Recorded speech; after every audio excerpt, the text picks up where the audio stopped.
Okay, so go to the movies, but don't turn off your brain. We like to say this is about to ruin going to the movies for you. We hope. So, what is film?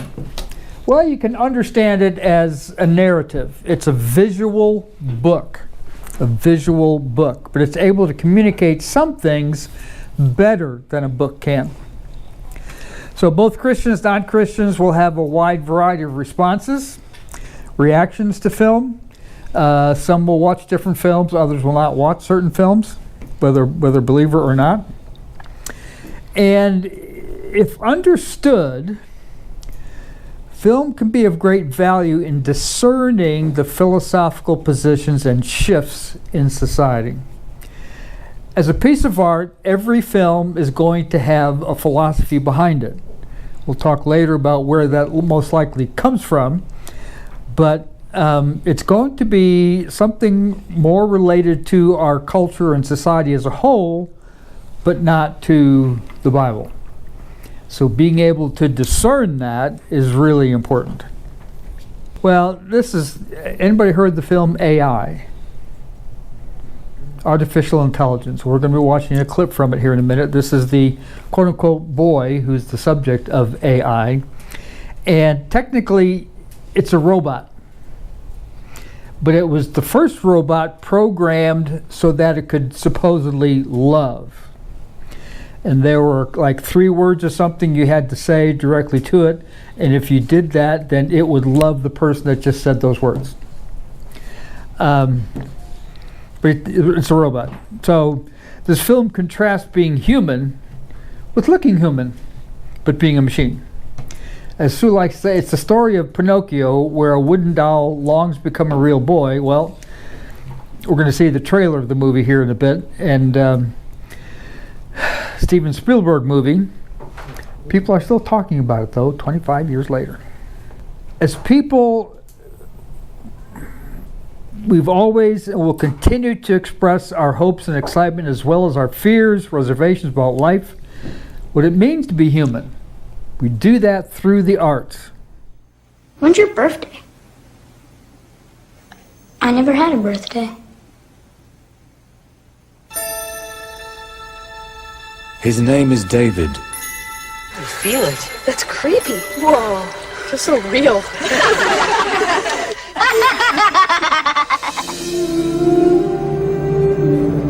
In a distant future, in an age of intelligent machines, he is the first robotic child programmed to love and coexist as a member of a family.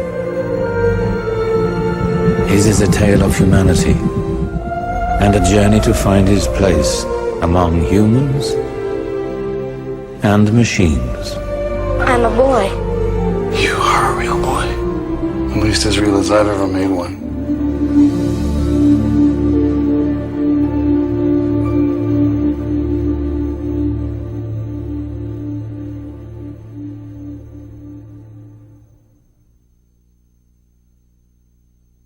That's the trailer for the film. If you haven't seen it, I would recommend trying to find it on whatever streaming app you use. Yeah? Why is there Hebrew on there? And the red letters are Hebrew. I don't know. Sure is. DreamWorks, Look. Amblin. Okay, look at that. America Online keyword is AI. That's when there was an America Online. It was the first internet platform that most people use to get online. This was 2001. Space Odyssey. Yeah. Okay. So, what's the nature and purpose here? It's a picture of reality. Sorry, I don't understand. The timing of that. The film is able to convey an enormous range of human experience and emotions. Now, Saving Private Ryan from 1998, have you seen it? Yes. Wonderful. No, I recommend you do. If not for just the opening scene where it's the landing on Omaha Beach on D-Day. And even veterans of that in '98 said it's the most realistic depiction they'd ever seen of that event. So, also Steven Spielberg directed. It's following a platoon of U.S. soldiers during World War II, led by Captain John Miller, played by Tom Hanks, who go behind enemy lines in Normandy to find and rescue Private James Ryan, who is Matt Damon. After learning all 3 of his brothers died in combat, the mission aims to bring the last surviving son home to his mother. Let's just say for some of this platoon, they weren't real wild about their mission. So this clip we're going to show shows the death of one of the soldiers. Actually, it's the medic in this platoon, and the effect on his fellow soldiers and his commander. Now, this is a rather gruesome scene. So, okay.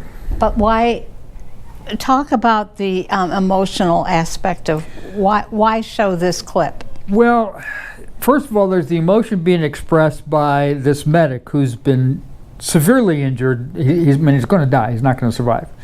And just all that he's experiencing and trying to express as the medic of the platoon, he's asking questions about his wound. They're asking for, can you give us some help? What do we look for? And that sort of thing. And we're able to get the rest of it. At the very end, Tom Hanks finally pulls himself away, and he what they had done is they were behind enemy lines, but they came across a German radar station. Didn't have many of those, but this was one. And so Hanks decides they got to take it out.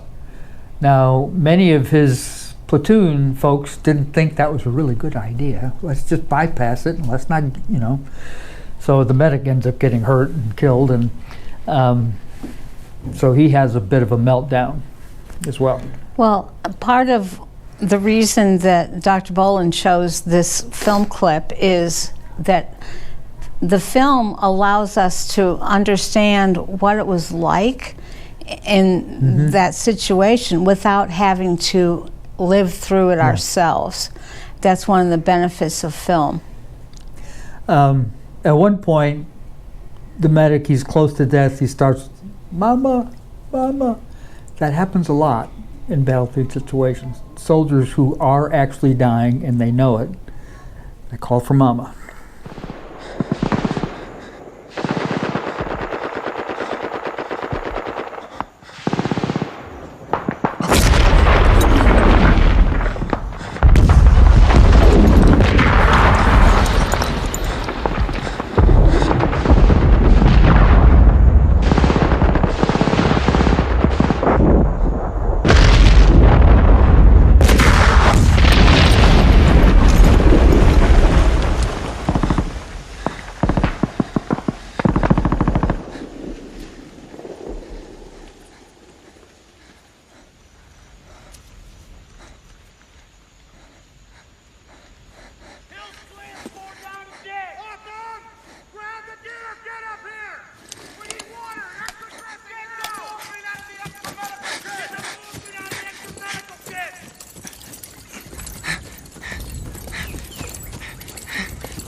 More sulfur, Mellis. Listen to my voice. We're gonna be all right. We're gonna be all right. We're gonna be all right. Wade, you're fine. You're going on a hospital. More sulfur. More sulfur. Put my legs up. More sulfur. You're gonna be okay, Wade. Put my legs You're gonna be all right. I got him. I got him. You're gonna be okay, Wade. I got him. Up! Give me your canteen. Come on. Pressure on it. Come on. Get you out of here. Put some pressure on it. You're gonna be okay. How's it look? Some morphine. It's okay, man. It's all right. How's it look? You're gonna be okay. It's gonna be okay. Mel, give me some more. Here comes the morphine. Here comes the morphine. My shot in the spine. My shot in the spine. Lift them up. All right, easy. Come on. Easy. Put some pressure. Easy. Lift them up. Okay, it's okay, dog. It's all right. Wait, you got an exit wound. It's in the small of your back. How big's the hole in it? About the size of an acorn. It's fine. Okay, put it down. Put it down. Some pressure on it. Some pressure on it. Some pressure on it. Put some more pressure on it. Press on it. Is there anything bleeding worse than the other? Yeah, right here, right here. You know what it is? Right here. Yeah, right here. I'm gonna put your hand on it. I'm gonna put your hand on it. We got some pressure on it. Right there. Okay? That's the one. Oh my God, my liver! Oh my God! So come on, Wade. Tell us what to do. Tell us how to fix you. What do you need? What can we do, Wade? Tell us what to do. I could use a little more morphine. Morphine, sir. Okay. That's right. Give it to him. Give it to him.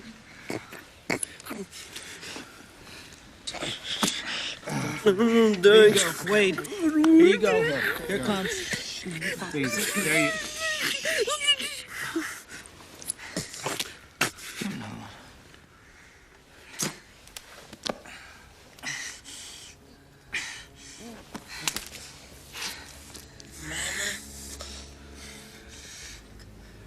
Mama.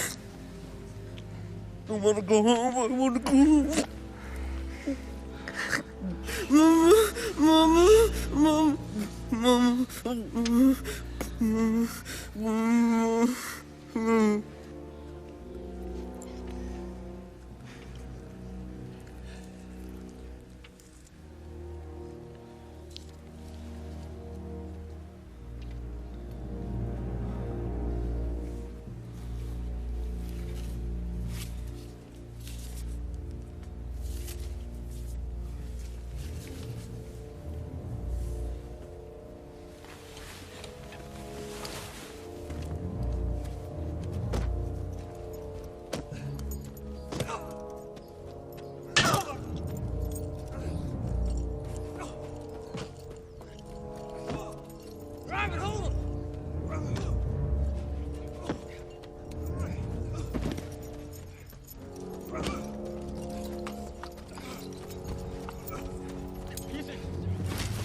Ich will mich ergeben.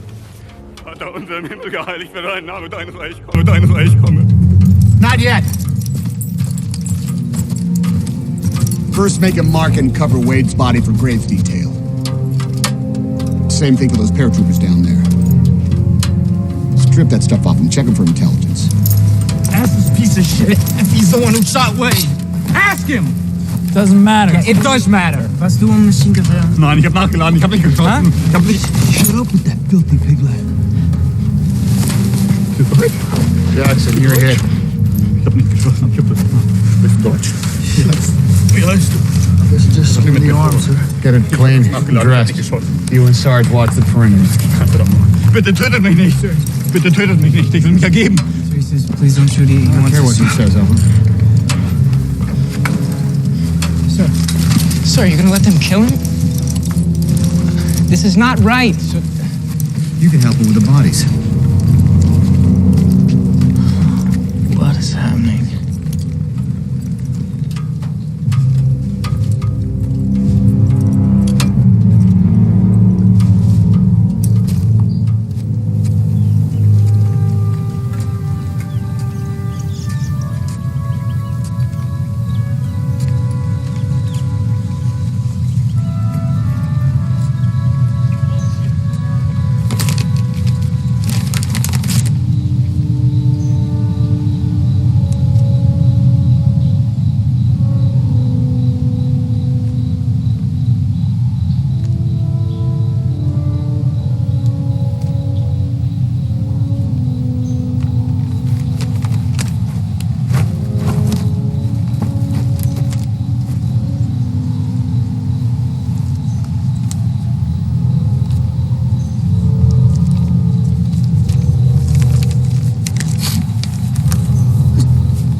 Now, you're able to enter into that emotion. It's very well acted. You saw that he climbed a little further down to make sure none of his soldiers could see him, kind of like that. But he understands that it was his decision that got their medic killed, to go after that radar site. They could have bypassed it, but he decided not to. So.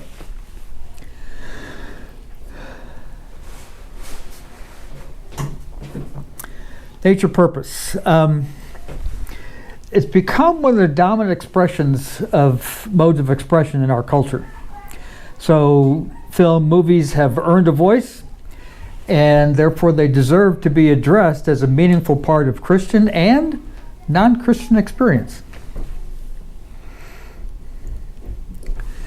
Well, guess what? This leads to the need for interpretation. You need to be thinking about whatever film you're watching.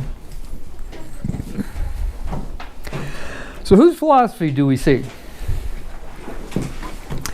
Well, as I said earlier, film as art is concerned with things as they matter to people, not necessarily as they are. So film is going to present a somewhat biased view of what actually took place. I wrote an article a couple of days ago from my Apple News feed, and it talked about the 20 best historical films. And for several of them, it said it wasn't really historically accurate at all, but it demonstrated the range of relationships and emotions, that sort of thing. So, not necessarily as things really are. So, film is creating what? An imaginary world, just like a book does. We enter into that, and thus it needs to be interpreted by skillful as well as sensitive hearts and minds. You can't be callous when you go about this process. And also, it needs to be interpreted, not simply consumed as if you're just eating an entire gallon of popcorn without thinking about it. We need to interpret it and be asking good questions. I thought you were going to say a whole gallon of ice cream. Yeah, no. That sounds nice. Yes, it does. Usually people are eating popcorn during a movie. People are seen eating popcorn. I don't really like popcorn. I can do without it. So, whose philosophy? Primarily, it's the director. Because he's the one who even takes what the writer and the screenwriter give him, and he's the one who interprets it into this imaginary world, this visual book. So, if you're going to research a film about whether to go see it or not, you should see who the director is. Find out what kind of films has this person done before. Have you seen any of those films? Do you know anything about them? That will give you a better idea about whether it's worthwhile to see this film than, oh, the actor. Don't go see a film just because who the actors are. Actors have very little, if any, input into how things are presented. So, as it said, the director and writers are the primary motivators of the philosophy here. So, now we come to the need for interpretation. I love this from C.S. Lewis. Good philosophy must exist, if for no other reason, because bad philosophy needs to be answered. Sometimes in movies you have bad philosophy and it needs to be answered.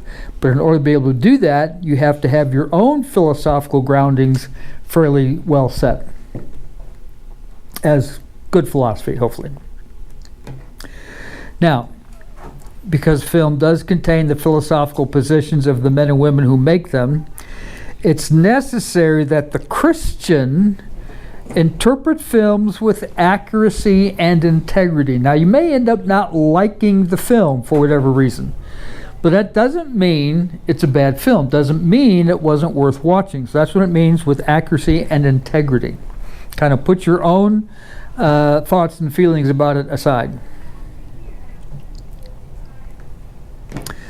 Questions to ask when watching movies.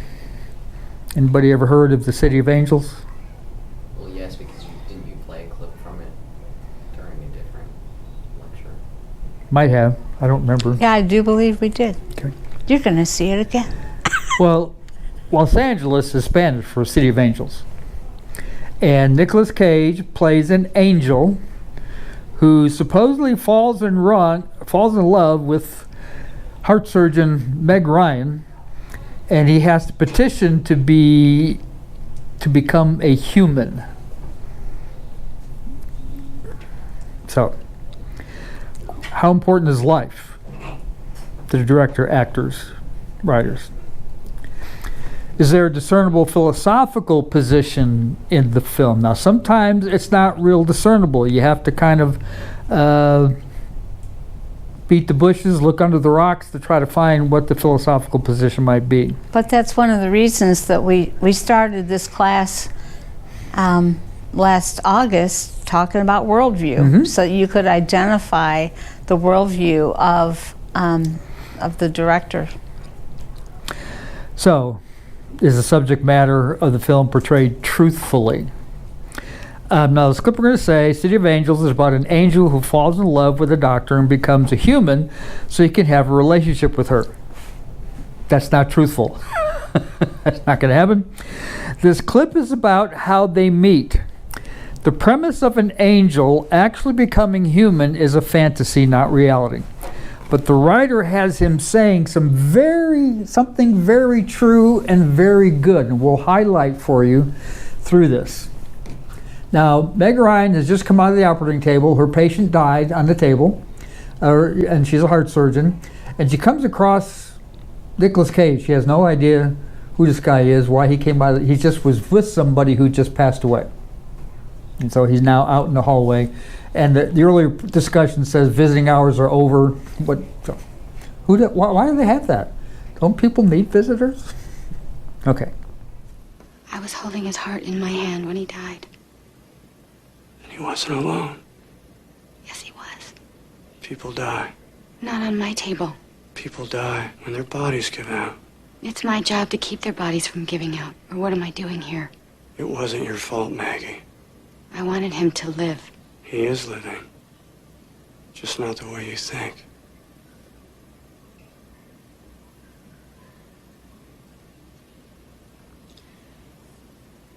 I don't believe in that. Some things are true whether you believe in them or not. Boom. Some things are true whether you believe in them or not. More questions. Is there a discernible hostility toward particular values and beliefs? The reason we bring up the Da Vinci Code is that the book it was based on says that Jesus married Mary Magdalene and they had children, which that position is hostility against Orthodox Christianity. And the film clip you're about to see, the Tom Hanks character tells this woman, you are the last living descendant of Jesus Christ. So is that hostile toward our values and beliefs? Yeah, it totally is. And so here's an example of what that hostility looks like, and it's wrapped in squishy movie making. You survived the accident. If it even was an accident. The Priory found out. Somehow they concealed the fact that you were alive. They hid you with the Grand Master himself, who raised you as his own. According to all of this, Princess Sophie, Non, c'est pas possible. you are the heir. The end of the bloodline. You are the last living descendant of Jesus Christ. There you go. Last living descendant of Jesus Christ. Believe that? No. So, another question to ask. Is the film technically well made, written, produced, and acted? Now, Star Wars, the first film, still holds up today as exceptionally well made, well written, well produced, well acted. When the first movie came out, it was 1977. May 25th. May 25th. That's impressive, Daniel. And as it was out for release, as time went on, the lines outside theaters got longer and longer. By the time the second film came out in 1980, lines began immediately because everybody wanted to see what was going to come next. And then the third one was 83, and there you go. So one of the questions to ask when you're watching a movie is, how are the production values? Is it crummy or top notch? And so, I mean, how do you pick just a small snippet of this amazing movie, Star Wars? So I found a YouTube short, providing some of the most iconic lines which you need to know about because they've become part of the culture.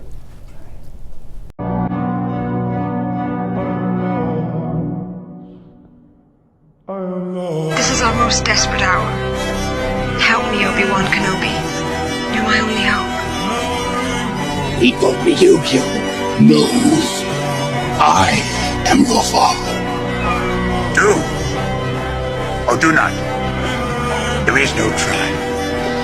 I am a Jedi, like my father before me.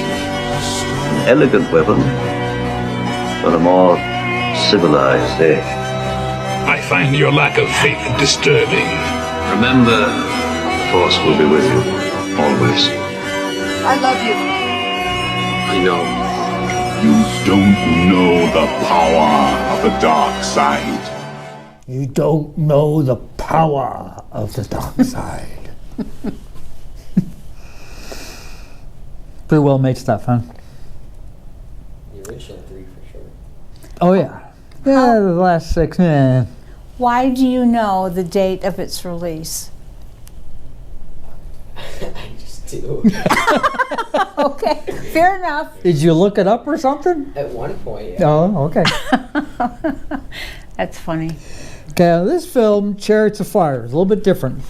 The question here is, does the interpretation of reality in this work conform or fail to conform to Christian doctrine or ethics? Now here, this is a true story, this film, and if you haven't seen it, I would recommend you find a way to watch it. 1924 Olympics. Eric Liddell is a devout Scottish runner running for the glory of God. The major competitor is a Jewish man running against prejudice. In this clip, Eric tells his sister he's going to China as a missionary. That's what she's wanted him to do. She's concerned about all this running that he's doing. But first, he says, but I've got a lot of running to do first. And of course, then she's... what he says here is consistent with biblical values and truth.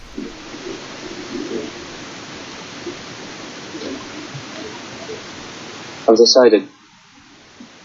I'm going back to China. The missionary service have accepted me. Oh, I'm so pleased. But I've got a lot of running to do first. Jenny, you've got to understand. I believe that God made me for a purpose. For China. But He also made me fast. And when I run, I feel His pleasure. To give it up would be to hold Him in contempt. You were right. It's not just fun. To win is to honor Him. Jenny. What I really like about that, God made me for a purpose for China. But He also made me fast. And when I run, I feel His pleasure. No matter what gift God has given you, when you express it, it's going to please God. Now, with Eric Liddell, it wasn't just going to China as a missionary, but it was also his ability to perform, to honor God through his winning races. At the actual Olympics, he was a sprinter on the Olympic team for Britain, Great Britain, and turned out that the qualifying heats for the 100 meters, 200 meters were on Sunday. And he refused to race on Sunday. I remember that movie. And so they actually got a bunch of, even the Prince of Wales, whoever it was at the time, came to meet with them and try to convince them to do otherwise, to honor England, all that good stuff. And one of the other runners, who was a quarter miler, 400 meters, he came along and said, why don't we trade places? The quarter mile heats are not until Monday, and I'll take his place in the sprints and he can take my place.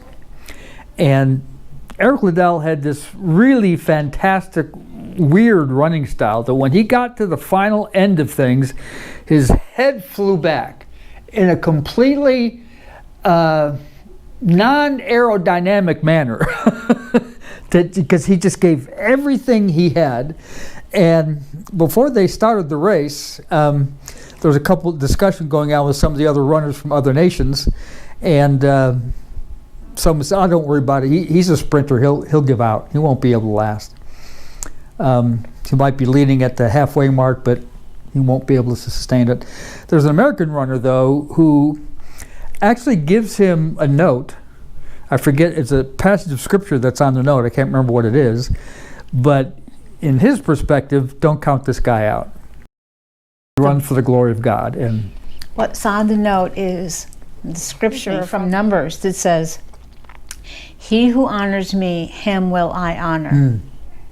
Okay.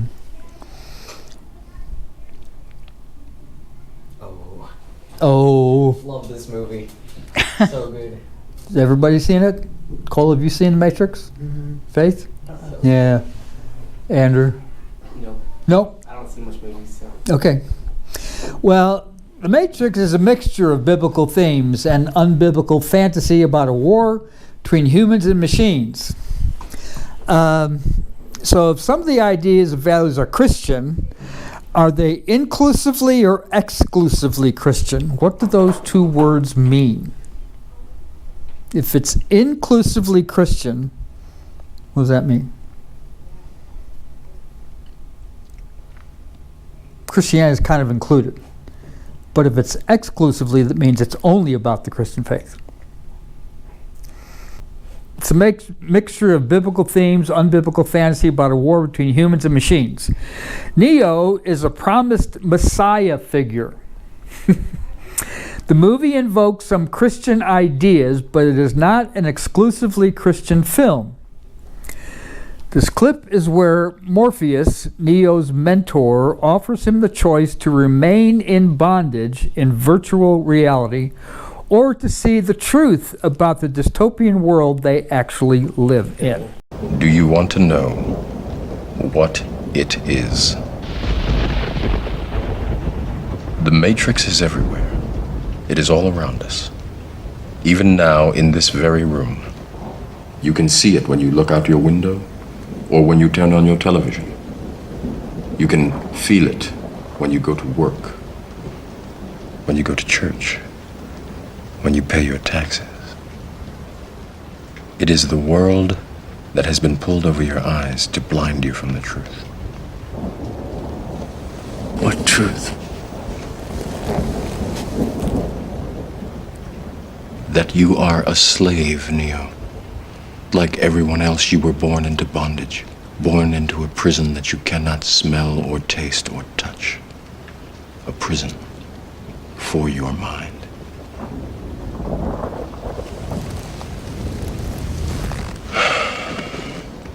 Unfortunately, no one can be told what the Matrix is. You have to see it for yourself.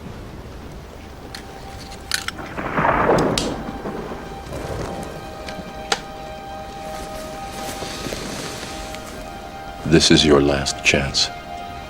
After this, there is no turning back.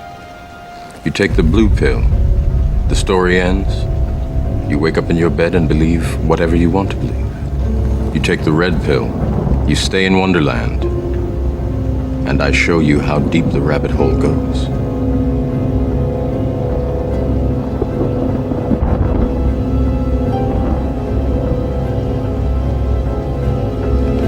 Remember, all I'm offering is the truth, nothing more.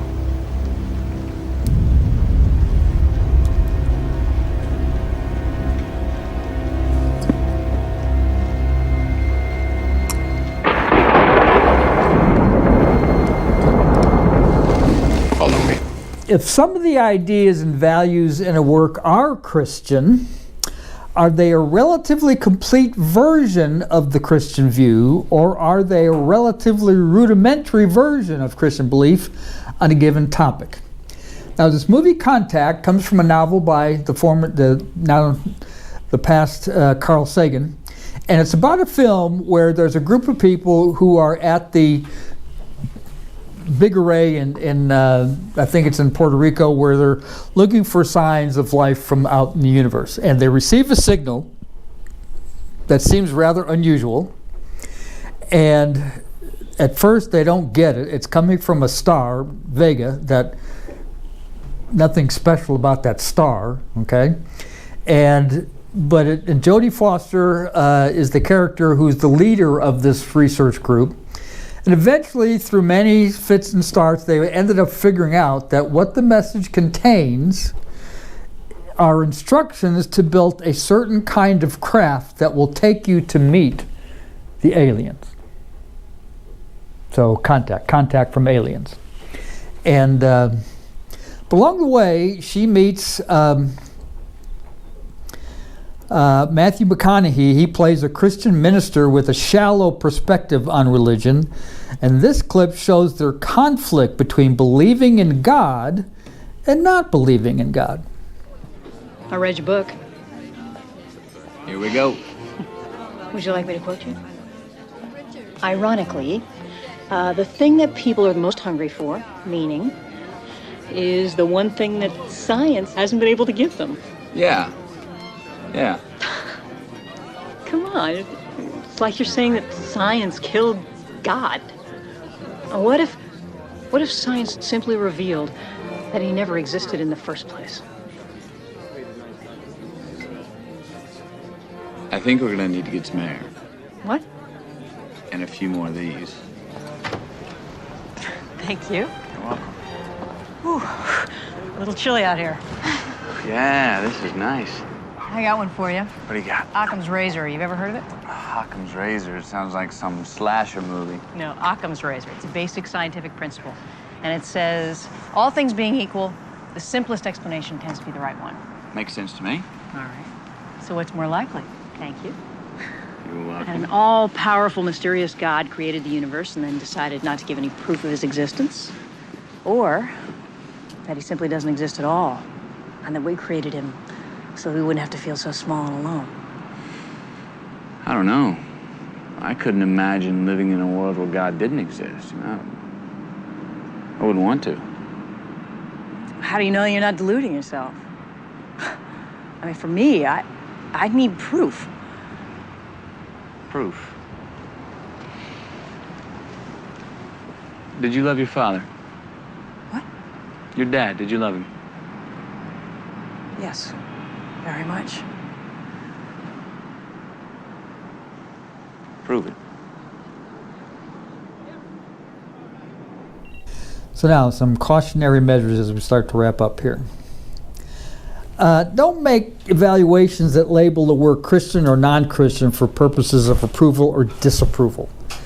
That whole film, Contact, was a back and forth between this minister and Jodie Foster. By the way, they end up sleeping together, so what kind of a minister is this guy anyway, you know? Don't expect a non-Christian to agree with you, arrive at the same conclusions, or even understand your perspective. They're not likely going to do that. The last thing here is what we call the weaker brother consideration. Do you remember what this is about from 1 Corinthians 8? Any ideas? Paul is talking about that some believers, knowing that idols aren't real, have no problem eating meat that was sacrificed to idols. Others, however, get concerned they would not eat meat sacrificed to idols because they were considering it was cursed in some way or shape or form. So that would be considered the weaker brother. And the one who can eat and doesn't bother him, that's the stronger brother. So he goes on in 1 Corinthians 8, so then, about eating food sacrificed to idols. We know that an idol is nothing at all in the world, and that there is no God but one. For even if there are so-called gods, whether in heaven or on earth, as indeed there are many gods and many lords, yet for us there is but one God, the Father, from whom all things came and for whom we live, and there is but one Lord, Jesus Christ, through whom all things came and through whom we live.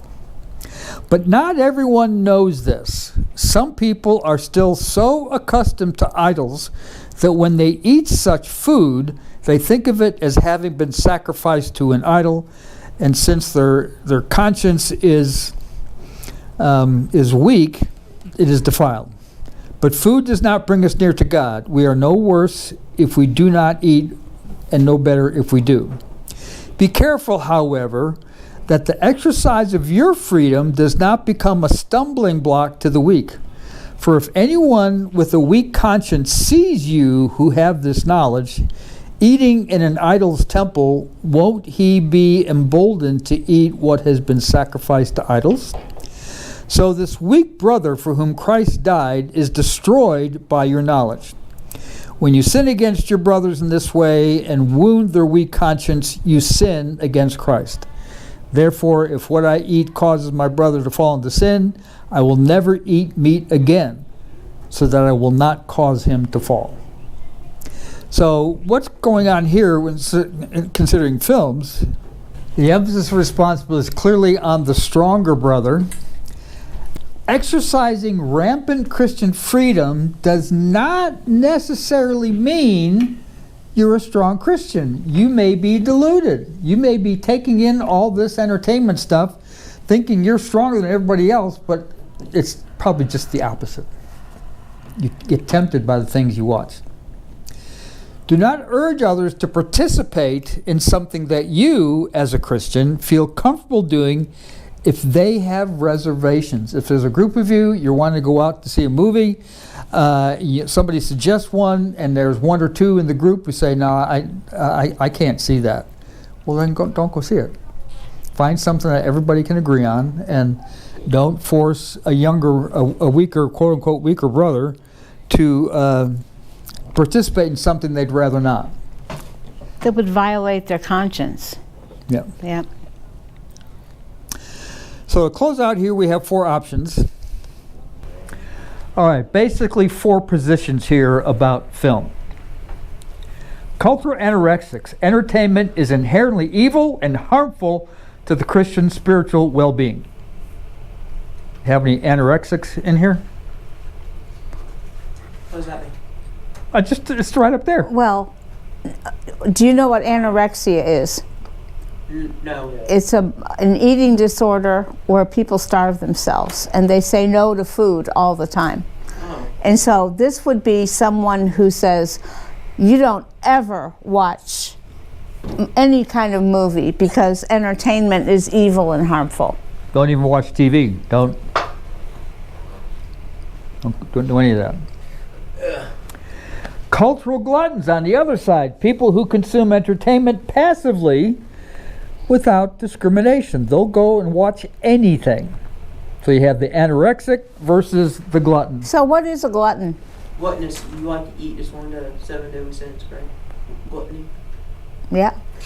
Yeah. Well, what is it? Eating too much. Yeah. Obsessive eating, obsessive gorging. Mm-hmm. Selfishness. Mm-hmm.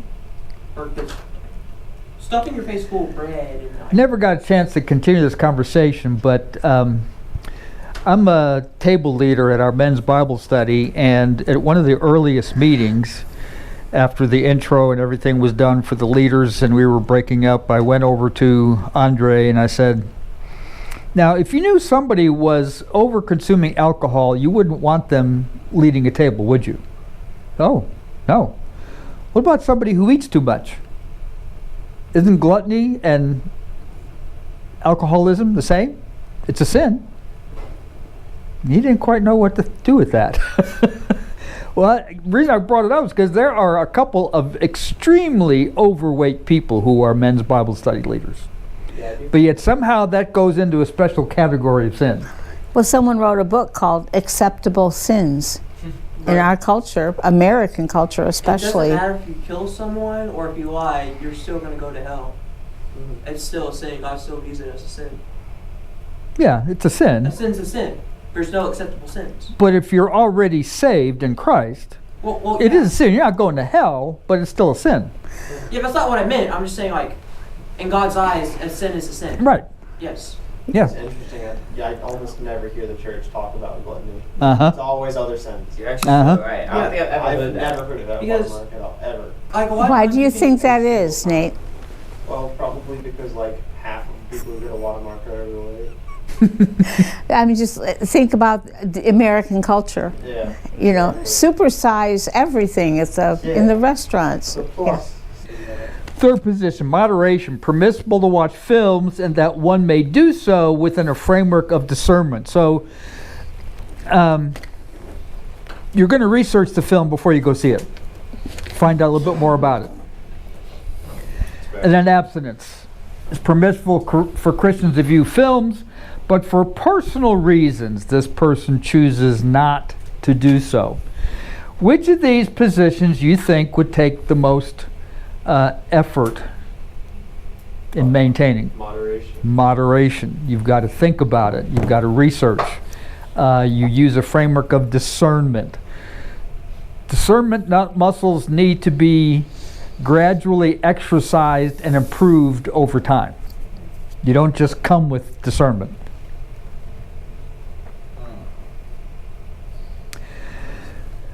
Valid history of concern about Christian involvement, arts, fictional literature. However, because film is one of the dominant mediums of cultural expression, film criticism is necessary, and if Christians do not make their voices heard, then others will dominate the discussion.